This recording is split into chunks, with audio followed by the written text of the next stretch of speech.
Hey guys, my name's Dee, this is the Heroine's Corner and welcome back to my channel, and today I'm going to be talking about some Black British books that should definitely be on your radar, part 2.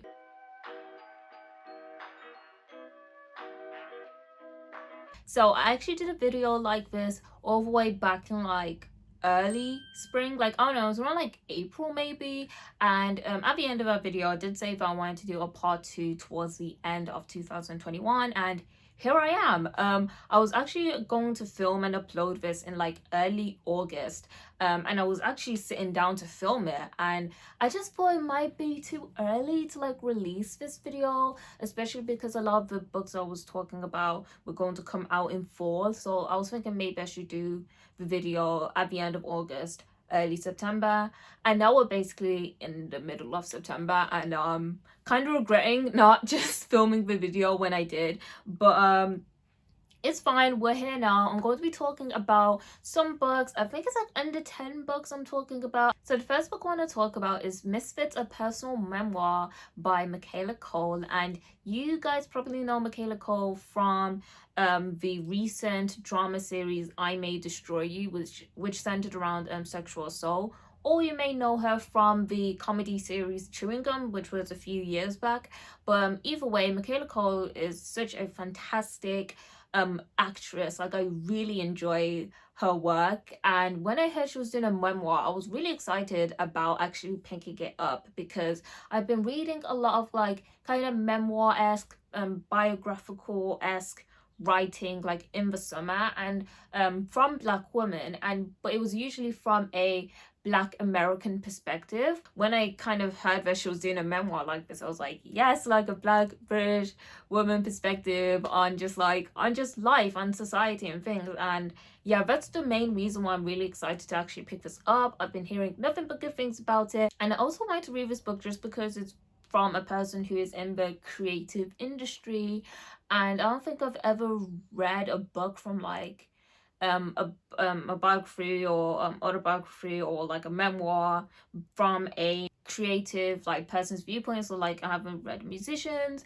memoir or a actress or artist. I've never really seen from that viewpoint before, so I'm kind of excited to see if that brings a new dimension into the reading experience, I guess. But yeah, I just think Michaela is such an awesome actress and such an awesome person, and I want to just see her thoughts and feelings and her brain. So the second book I'm going to talk about is pretty similar to Misfits, and that is Maybe I Don't Belong Here by David Harewood, I believe. And this is again kind of a memoir-esque book, and David Harewood, if you don't know, he is a Black British actor, and I'm actually really like his work. I don't seek out his work, but whenever I see him in a show or in a film, I'm like, oh, he's such a good actor.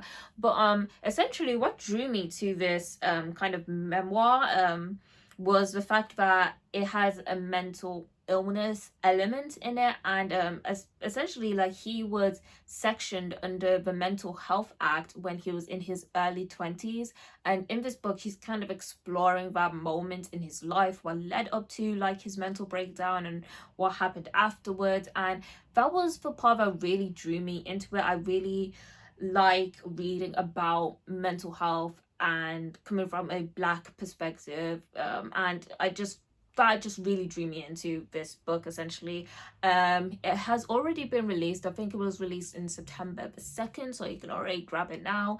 And yeah, again, hearing great things about it. I'm pretty sure this might be a heavy read. It's good to just hear about these things. We shouldn't be keeping mental health and that kind of aspect of society and life in the shadows. It's always good to just bring it out into the spotlight and to really interrogate it, explore it, and understand it. So yeah, I'm very excited to read this book and his account, and to just learn about this really great actor a lot more. Same with Michaela. So the next book I want to talk about was kind of making the rounds on publishing Twitter, especially Black British publishing Twitter, when this news was announced, and that is the book Keisha the Scab by Jade L.B. And I think this book is a little bit before my time. Not saying it's a really old book, but essentially this book was first released like in the early 2000s, like in that kind of 2000s decade, through kind of like little snippets here and there, and it gained traction through people sharing chapters to their friends at school and so on and so forth. It's almost like fan fiction if you're like sharing fan fiction to your friends, but this isn't fan fiction. This was an original story, and it's about a girl who is in her teenage years in a city, and I guess she's just dealing with like romance and trauma and all those different things.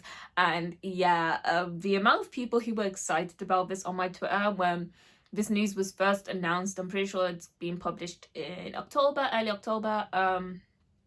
It was mad. Like, I was thinking, like, Keisha Pascal, like, I haven't heard of this. And I felt like really out the loop for like the first time in a while. I was like, wow, I really am Gen Z, because I don't know what the hell this book was about. But a lot of people are excited about it. I feel like this was really like a cultural phenomenon, like when it comes to just like Black British culture and what people were like interested in and hyping up and what was popular. And yeah, I think I'm just excited to like kind of read what the hell that was about. What did I miss while I was still in like primary school or whatever. Okay, so the next book I'm going to talk about actually has like a pretty long title, so I'm going to like read it off my laptop.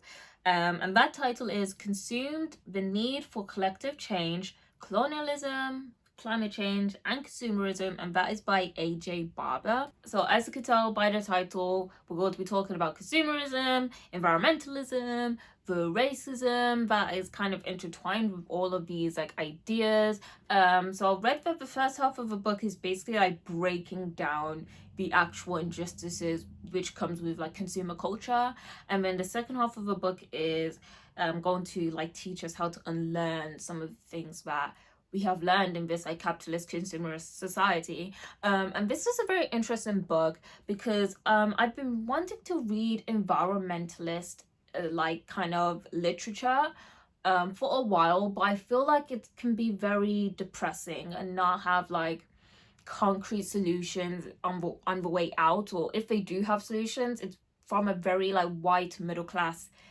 perspective. So when I saw this book, it's written by a Black British author, and it's going to talk about racism, it's going to talk about colonization, and also towards the end of the book it's going to try and give us solutions. That really pulled me into this book. And also again, this is just like a very big, important, very current topic that we all should be like aware of. This is a book that comes out in around like I think it's mid-September. I'm going to be putting stuff up on the screen while I'm talking.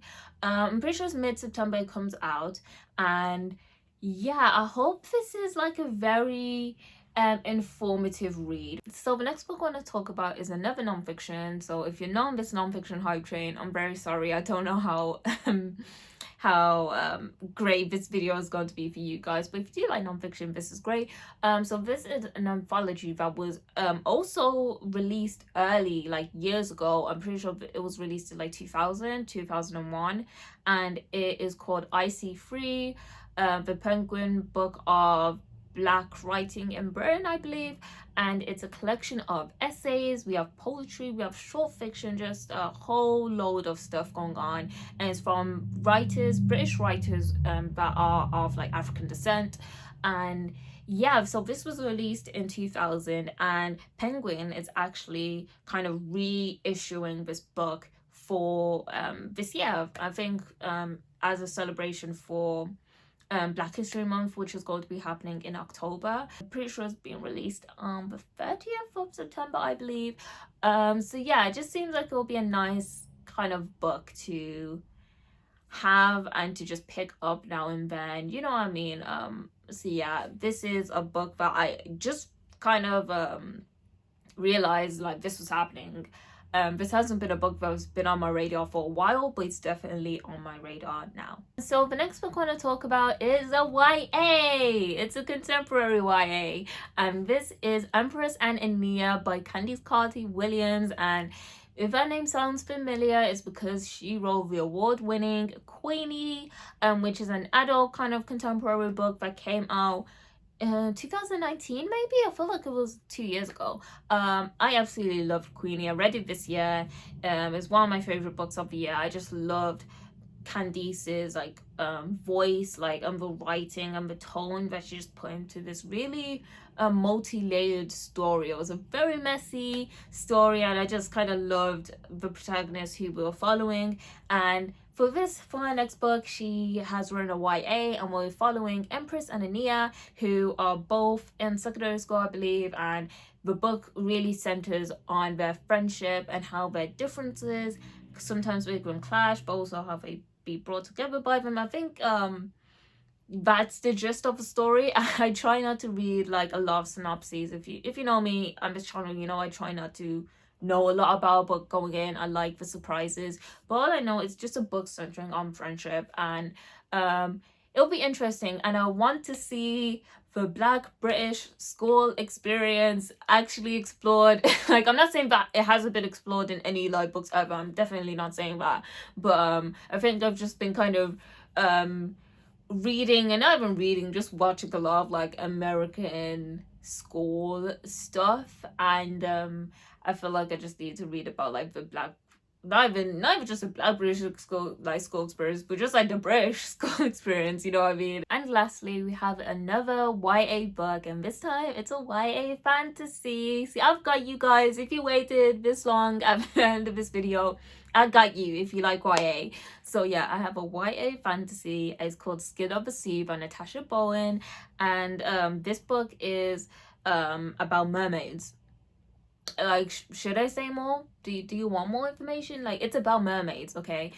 Black mermaids. It's about black mermaids. But okay, let me give you more information. So essentially we follow our protagonist, who is a mermaid, and she is supposed to be collecting the souls of people who were like thrown overboard, or like she collects people's souls essentially. And this one time a boy falls into the sea, and she doesn't like kill him. She doesn't like get his soul essentially, and that is met with punishment. If you don't collect the soul, you get punished. So she goes to this other person to try and like figure out how to not get punished essentially. The boy who she saved knows more than he should, and there's like evil lurking. It's a YA fantasy, you get the gist. But Black mermaids. It's kind of funny that I'm excited about this, because I think like the Little Mermaid, like with Ariel, she was never my favorite like Disney princess, you know? Like, I was never excited about like all that underwater stuff. And then I heard about the new live action Little Mermaid, which is happening, and that got me a bit excited. And I think I've just kind of gone bored with like land YA fantasies, I guess. Like, I'm not saying that nothing different has been happening in the genre, but you know what I mean? Water, like stuff, cool magical stuff happening in water. Like, I don't know, like I feel like I haven't read like a water magical fantasy book ever. So this should be interesting. And yeah, I'm very excited to read it. Like, it's YA fantasy. I'm always like, even if I don't read for YA fantasies, I always talk about on this channel, like I'm always excited for YA fantasy, because fantasy is just my thing. Like, fantasy is just, I will hype it up no matter what. Those are all the books I want to talk about in this video, guys. There are loads of like Black British books that have been released in the summer, and are going to be released throughout the fall as well. Throughout autumn. That is all I have for today's video, guys. Please let me know if there's any Black British books that you've been reading recently, if you're interested in any of the books that I've talked about in this video, if you've read any of the books that I've talked about in this video, because some of them have already came out. Please remember to like this video, subscribe to my channel, and follow me on Twitter, and I'll see you guys soon on another video soon. Bye!